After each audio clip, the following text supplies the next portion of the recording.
So now we're joined by Seth McCullough. Did I say that right? McClellan. McClellan, okay. Close enough. You're also a documentary filmmaker, correct? I am. Okay. And tell us about your film. It's called Shiners, Voices from Owsley County. So kind of as a bookend to the incredibly impressive work of Harlan County, USA. My film is about Owsley County, which is the county, like it's next to Harlan County.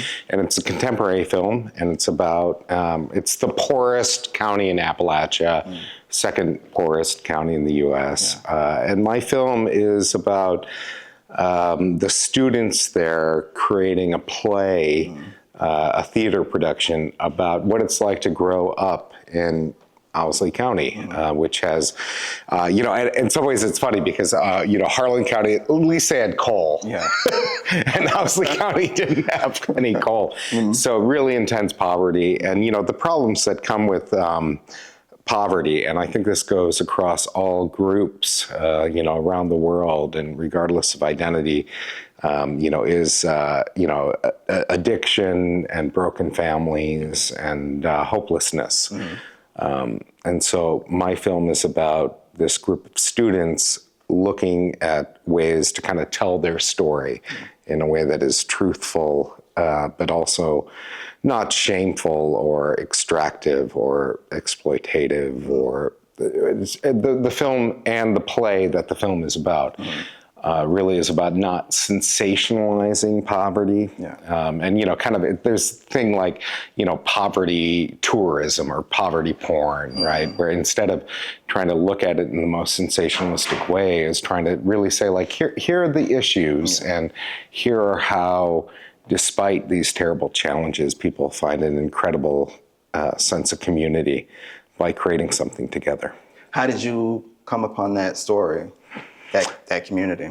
Well, it was, a lot of documentary filmmaking is about, relationships and talking to people. And a dear friend of mine who was actually my roommate, my college roommate, 30 years ago in Connecticut, he's been working with this community for a really long time. And he's been devising these stories and really trying to look at using theater and art as a way to help a community process and define themselves. And I find that a really profound and meaningful thing. And so I kind of latched onto that. And one of the big challenges always is, finding, people to kind of vouch for you in communities. And I've worked in a lot of different, communities that have really big challenges. And it's kind of finding the person who can kind of help you get in there and make sure that they understand that you're not going to just like trash them and then like leave, which unfortunately, one of the things that documentary filmmakers, we don't talk about that much is that, oftentimes documentaries kind of trash and mock their subjects, and so I think there's a sense of hesitancy sometimes in some of these communities about that. And so it was really important for us not to do that. Right. And that's how I worked, is getting that kind of entree. But you're working with students, so were there any roadblocks as far as like getting around the parents, or, how did you make that happen? This is my third film that deals with very young people in very challenging circumstances trying to tell their story. And, you just got to like talk to people and be like, hey, here's what I'm trying to do. And, and you can't say, I'm going to change anything that you want or whatever, but you can say that I'm not trying to embarrass anybody. Right. And I'm really trying to tell stories about like, who are these people? And, bring dignity to people who are, mainly voiceless in our culture.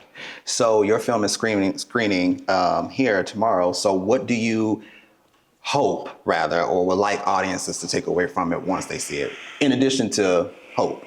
I hope they, see that, this really profound way that we're all connected, and that, I think there's been a real problem in modern, by, I guess I'm going to say progressives or the left, of being very scornful towards, working class white people And instead, like, these people have the same challenges that you do, and children are children, and they're trying to make the best of it in their lives. And we need to see people and have compassion for people and try to lift up our stories. And that doesn't mean lying or pretending everything's fine, but it means like treating each other with really deep respect, and also saying the truth and saying, this is my story. And that's kind of what I hope my film does. And kind of in relation to, the kind of work that, Barbara has done so stunningly all these years. What I think is a really fascinating future, and what my film tries to do is like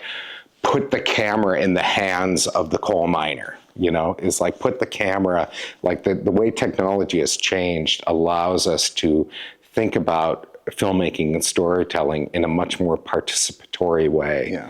And I think that that's a really engaging and interesting way to make our storytelling continue to be vibrant and impactful. Yeah.